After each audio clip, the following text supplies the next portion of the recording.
Tolong kalian semua, kalau ketemu komenan seperti ini di postingan Paus Fransiskus, tolong di-report.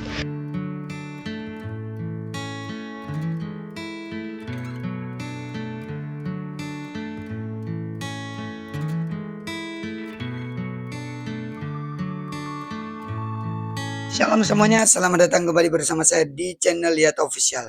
Pada video kali ini kita kembali mereaction video lagi, tapi untuk kali ini kita membuat video tentang tanggapan-tanggapan beberapa orang atas meninggalnya Paus Fransiskus. Ya, seperti yang kita sudah tahu bersama bahwa di Indonesia ini ada beberapa orang yang beragama, tapi justru mereka tidak menunjukkan rasa respect kepada orang-orang yang tidak seiman dengan mereka. Jadi mereka menyampaikan komentar-komentar yang negatif di kolom komentar di berbagai media sosial atas meninggalnya Paus Fransiskus.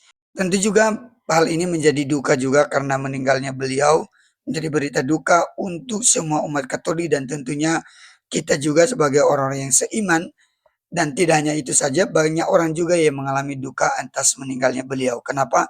Karena dia meninggalkan kesan yang begitu luar biasa semasih dia hidup. Berapa waktu yang lalu dia boleh datang ke Indonesia, Tuhan izinkan dia berkunjung, dan dia memberikan kesan-kesan yang begitu baik. Sehingga itu juga menjadi hal yang begitu menyenangkan ketika dia datang ke Indonesia. Oleh sebab itu langsung aja kita ke video yang akan kita reaction.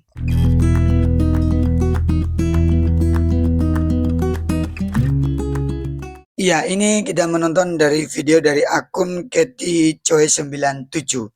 Kita coba tonton videonya. Paus Fransiskus meninggal dunia, tapi mirisnya banyak orang Indonesia yang menghujat beliau. Ini komentarnya bisa baca ya teman-teman ya. Gua bukan umat Katolik nih, ya, tapi gua pengen bertanya nih. Emangnya lu yang komentar, lu yang bisa menentukan dia masuk surga atau neraka? Tuhan yang menentukan dia masuk surga atau neraka, jadi gak usah kepo sama hidup orang. Mending urusi hidup lu yang masih belum beres. Terus ini lu pada ngapain hujat dia? Bilang gak ada paus, gak apa-apa kok, masih ada ikan-ikan lain. Terus ada komentar-komentar lain lagi. Kalau orang luar negeri baca komentar ini, itu kita malunya minta ampun. Guys, pemimpin Katolik itu baru aja meninggal. Semua umat-umat Katolik itu merasa sedih dan lagi berduka cita lah. Kalau kita tidak bisa kasih support, mending kita diam daripada menghujat. Kita itu selalu ngomong, salam toleransi. Tapi orang meninggal malah dihujat. Gimana menuju Indonesia emas? Iya, dari komentar kakak ini dia menyampaikan bahwa daripada kamu menghujat karena ini berita duka, mending kamu diam aja. Kita menyerukan toleransi, tapi justru kita yang tidak menunjukkan rasa respect kepada orang lain. Mereka lagi berduka, tapi justru kita memberikan komentar-komentar buruk. Ada satu lagi yang saya notice, dia bilang bagaimana kalau orang-orang luar negeri membaca komentar kita. Betapa memalukannya kita Indonesia ini.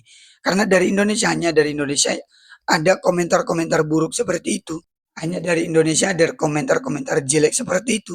Bukankah ketika dia datang di Indonesia kita menerima kesan yang amat luar biasa. Tapi justru kita memberikan komentar-komentar yang jelek. Kakak ini aja dia mengakui bahwa dia tidak beragama Kristen. Dia mengakui dirinya bahwa tidak beragama Katolik. Tapi dia memberikan suatu, ya dia mengajukan suara atau mengangkat suara karena mirislah melihat komentar-komentar buruk seperti ini. Oke, kita coba next pada video berikutnya. Jadi hari ini Paus meninggal dunia. Aku seorang muslim dan aku turut berbelasungkawa, aku turut berduka cita. Cuman aku tuh gak kuat banget baca komenan orang Indonesia kan. Kayaknya Indonesia tuh masih jauh banget ya sama SDM yang bagus. Ini buat kalian-kalian yang komen paus ikan lah, terus ngomong yang jahat-jahat itu, aku kasih kalian kesempatan untuk caper. Aku taruh di sini. Ini nggak semuanya. Jadi untuk teman-teman Katolik silahkan kalian bergabung, dan untuk teman-teman agama lain, tolong kalian semua kalau ketemu komenan seperti ini di postingan Paus Fransiskus, tolong di-report. Di-report ya, jangan dilihat aja, di-report langsung aja. Kayaknya bukan manusia deh ya, komen-komen kayak gitu tuh bukan manusia ya. Jadi report aja akunnya. Report aja. Ya, mungkin itu juga menjadi solusi, kita report aja rame-rame. Ya, kita report aja rame-rame daripada bikin malu. Ngapain mereka harus komentar-komentar buruk seperti itu? Emangnya mereka seperti apa sih? Akan gitu. Dan kakak ini tadi mengakui dirinya sebagai orang beragama Islam. dan dia justru mengangkat suara. Jadi bukan orang Kristen ya, ingat. Yang mengangkat suara ini bukan dari pihak orang Kristen, bukan juga dari pihak orang Katolik yang berkata seperti. Bagaimana menurut kalian? Apakah kalian masih menunjukkan rasa intoleran kalian dalam hal duka cita seperti ini? Oke, kita coba next pada video berikutnya. Nah ini ya, komentar-komentar jeleknya. Saya mungkin mute nanti audio ini di videonya, tapi itulah kalian lihat secara singkat aja. Masa kita terlalu menanggap, maksudnya terlalu membaca lebih banyak, tapi yang penting kalau boleh kita report, itu aja. Kalau bagi saya report aja.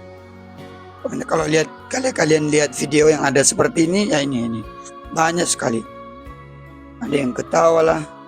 Ya, jadi saya setuju bahwa mereka harus di-report. Kalau boleh akun mereka juga di-report.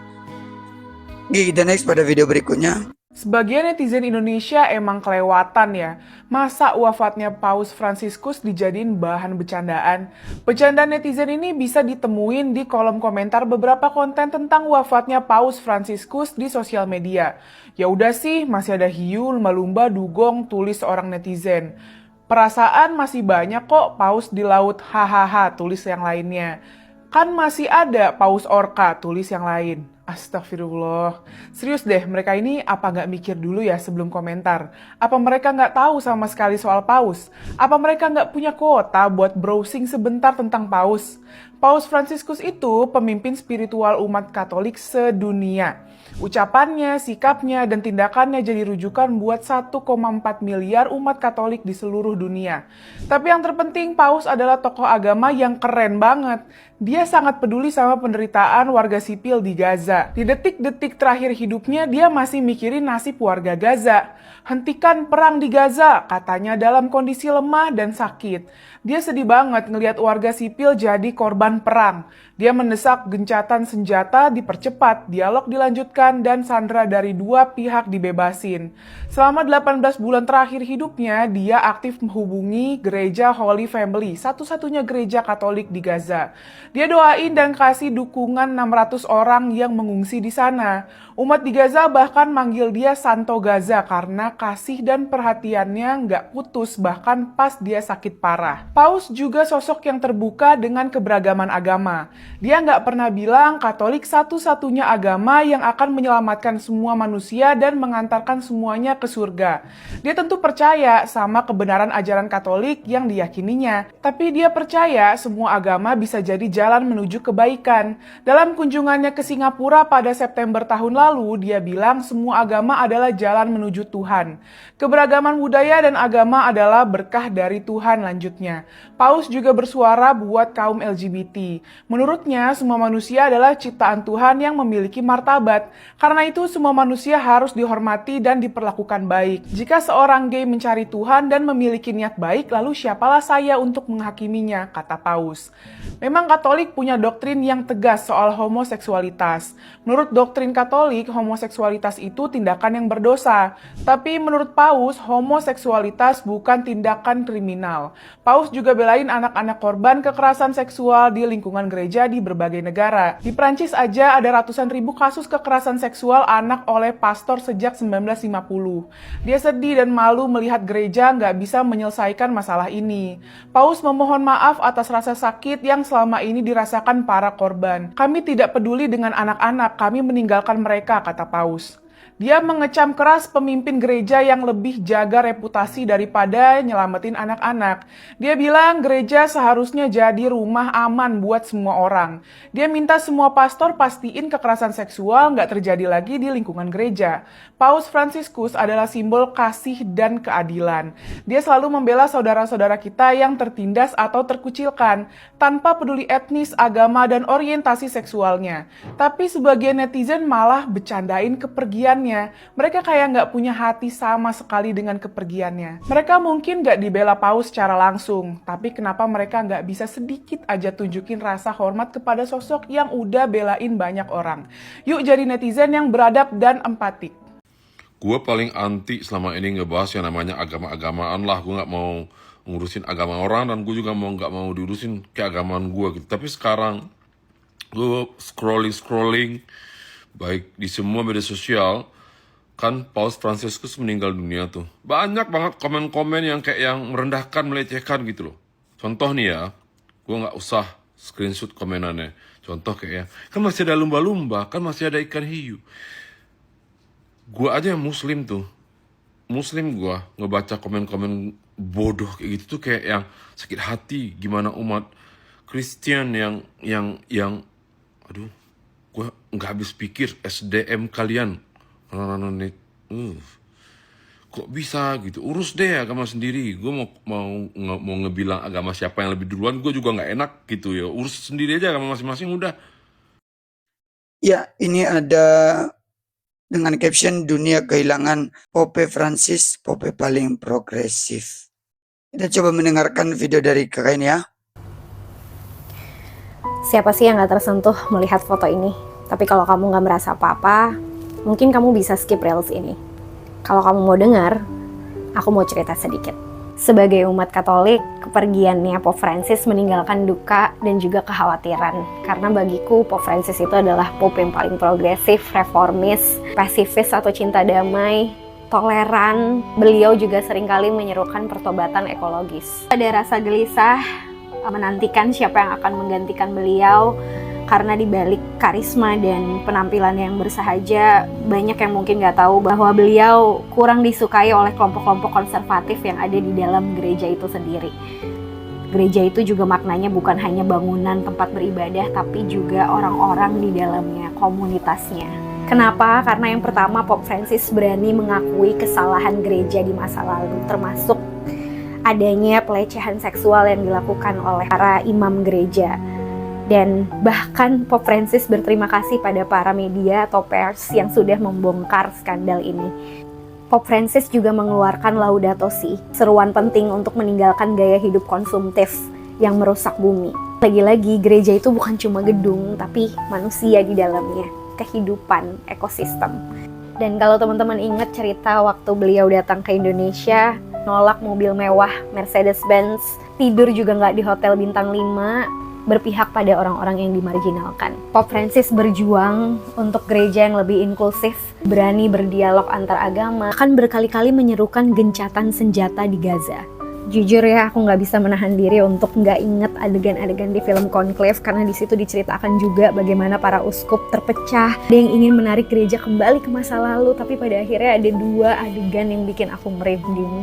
Adegan pertama di mana Uskup Lawrence berkhotbah tentang uncertainty, bagaimana ketidakpastian itu justru mengantarkan kita pada kepercayaan atau faith. Kedua, adegan Pope baru yang memihak kedamaian, apapun latar belakang agamanya. Adegan-adegan itu jujur memberikanku harapan agar pengganti Pope Francis adalah sosok yang bisa melanjutkan perjuangan beliau. Perjuangan untuk keadilan sosial, perjuangan untuk perdamaian, yang terpenting perjuangan untuk iman yang hidup, bukan sekadar formalitas. Rest in peace, Pope Francis. Iya ya, jadi dia meninggalkan kesan yang baik. Ini baru salah satu orang yang mengangkat suara tentang kesan yang ditinggalkan oleh beliau. Jadi dia membawa banyak perubahan, dia bawa memberikan, menyerukan pertobatan dari berbagai sisi. Jadi yang penting intinya lah dia memberikan suatu hal yang baik ketika dia meninggal. Jadi makanya tadi dari orang-orang yang komentar negatif itu di sebelum-sebelumnya, sangat menjengkelkan. Tapi saya rindu kita membaca komentar dari akun kakak ini. Dari video ini tadi ada komentar-komentar yang bagi saya komentar yang sangat baik. Ya, ini ada komentar, "Kak, aku agama Islam, kenapa sedih banget ya? Kenapa Pope Francis lihatnya adem banget, dia merasa adem, aku lihat beliau. Kak, aku umat Islam, aku nangis, nggak apa-apa kan? Salam toleransi untuk saudara-saudaraku yang merasakan kehilangan Paus Fransiskus. Saya beragama Muslim yang sangat mencintai beliau ketika kunjungan di Jakarta. Surga menantimu Bapak Paus dan ditempatkan di situan. Amin. Salam toleransi dari kami." Beliau bukan milik satu agama, ia milik semua jiwa yang cinta damai di hati, damai di bumi. Gua Muslim, gua sangat respect beliau secara pribadi. Memang orang yang luar biasa inspiratif, bisa dicontoh bagi semua tokoh agama apapun latar belakang agamanya sudah 101 tahun berlalu umat muslim tanpa khalifah dan seterusnya lah. Dan ini komentar-komentar yang patut ditiru ya untuk orang-orang yang tidak seiman, untuk teman-teman yang bukan beragama Katolik, agama-agama lain, ya silakan ditiru komentar-komentar yang seperti ini. Oke, kita next ada satu video yang membuat gambar Paus Fransiskus. Coba kita tonton. Dia buat dari kertas. Kita tonton dulu ya.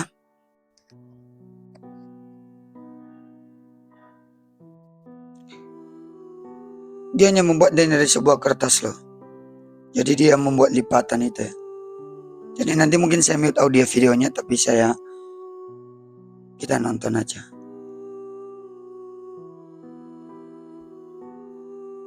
Oke. Dia percepat videonya sih.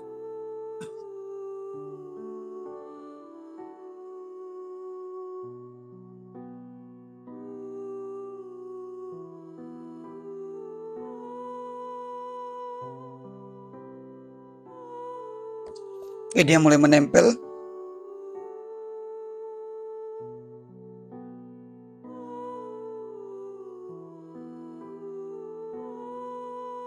Ini merupakan ungkapan duka cita ya Pak.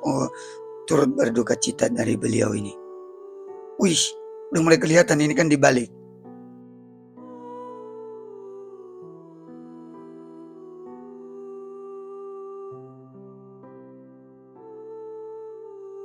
Wow.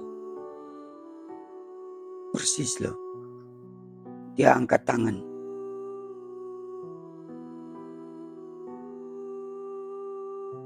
Ya itulah.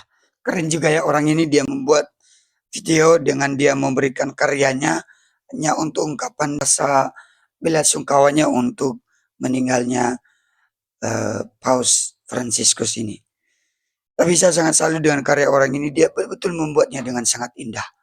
Nah ini saya tidak menunjukkan videonya, tapi ini hanya slide foto Mbak Dewi, kalau nggak salah ya Dewi namanya, yang dulu di Maret 2018, kemudian ketemu lagi di Juni 2010 kalau nggak salah ini.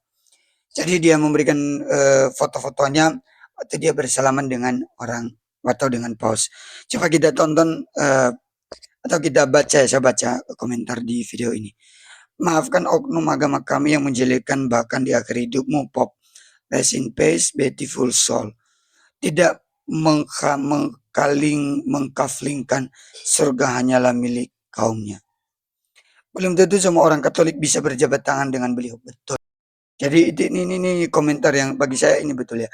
Belum tentu semua orang Katolik, tapi kakak ini dia orang Islam, tapi dia dapat kesempatan untuk bisa berjabat tangan dengan beliau. Oke, mari kita tonton satu video lagi. Buku bergambar Paus Fransiskus diserahkan Imam Besar Al-Azhar Kairo, Sheikh Ahmed Al-Tayeb kepada Presiden Prabowo saat kunjungan Prabowo di Mesir pada Rabu 18 Desember yang lalu.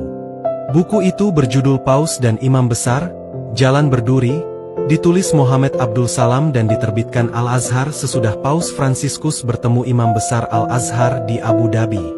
Dalam buku itu, Abdul Salam merekam keinginan kuat Paus Fransiskus dan Imam Besar Al-Azhar untuk mewujudkan dialog antar agama dan perdamaian global. Meski jalannya berduri, dua tokoh besar itu dengan gigih menyerukan hidup berdampingan secara damai antar pemeluk agama. Kuncinya, setiap orang harus dihormati dan dihargai, apapun agamanya. Buku itu diterima Presiden Prabowo, dan semoga bisa menjadi sumber inspirasi bagi pemerintah untuk mewujudkan persaudaraan antar umat beragama di negeri kita ini. Dan Pak Prabowo mendapatkan buku itu luar biasa. Pelajaran bagi kita sebelum kita meninggalkan dunia ini, karena dunia ini fana, tubuh kita ini fana, mari kita meninggalkan kesan-kesan yang baik selama kita masih hidup. Mari kita memberikan pesan yang baik dan kesan yang baik, dan sehingga orang selalu mengenang perbuatan baik kita, bukan perbuatan jahat. Dan untuk kalian yang selalu komen jahat, komen buruk, komen jelek, ya kiranya kalian diampuni Tuhan dan jangan dilanjutkan kembali.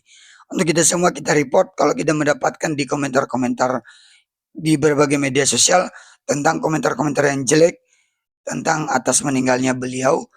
Oleh sebab itu demikian aja video ini. Kalau kalian suka silahkan berikan like kalian. Kalian bisa merekomendasi video-video yang akan kita bisa reaction di akun saya Yata Official atau TikTok saya Yata Official. Nanti kita akan reaction pada video-video berikutnya. Tuhan Yesus memberkati kita semua. Shalom.